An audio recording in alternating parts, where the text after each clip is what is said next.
സദസ്സിന് നമസ്കാരം. പ്രതിസന്ധി ഘട്ടങ്ങളിൽ ദൈവം നിങ്ങളെ സഹായിക്കും. നിങ്ങൾ അതിൽ വിശ്വസിക്കുന്നുണ്ടോ കൂട്ടുകാരെ?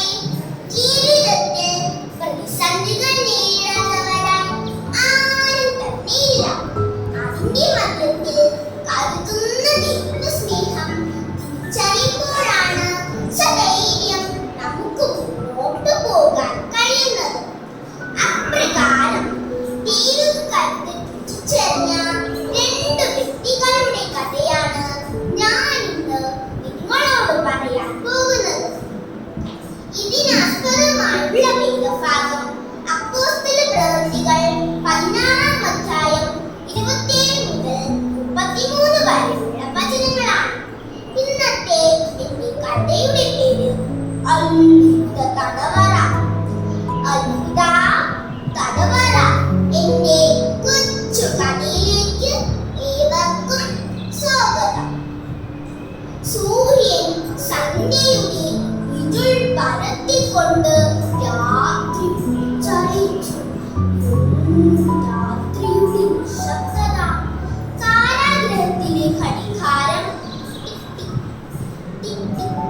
എന്ന് 12 പ്രാവശ്യം ശബ്ദിച്ചു. സമയം അർദ്ധരാത്രി പിന്നിട്ടിരിക്കുന്നു. ബെല്ലിന്റെ ശബ്ദം കേട്ടുണർന്ന കാരാഗൃഹ പ്രമാണി പതിവിൽ നിന്നും വ്യത്യസ്തമായി സ്തുതിഗീതങ്ങൾ കേൾക്കാൻ തുടങ്ങി. അവന് മനസ്സിലായി, ഇത് മറ്റാരുമല്ല, അങ്ങ് ഫിലിപ്പിയിൽ സുവിശേഷം അറിയിച്ച കാരണത്താൽ തടവറയിൽ കിടക്കുന്ന പൗലോസും ശീലാസും തന്നെ.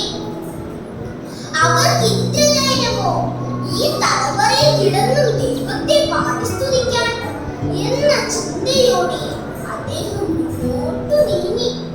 പക്ഷേ അതിനു മുമ്പായി സകലവും മാറി മറിഞ്ഞു.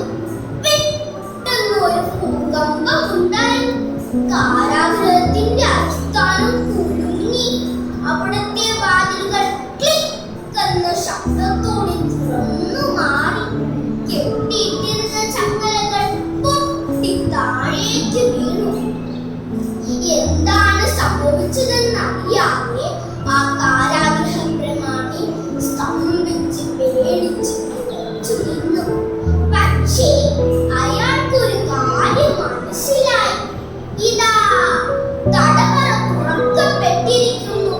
തടവുകാർ രക്ഷപ്പെട്ടു കാണും. തീർച്ചയായും പൗലോസും ശീലാസും രക്ഷപ്പെട്ടിട്ടുണ്ട്.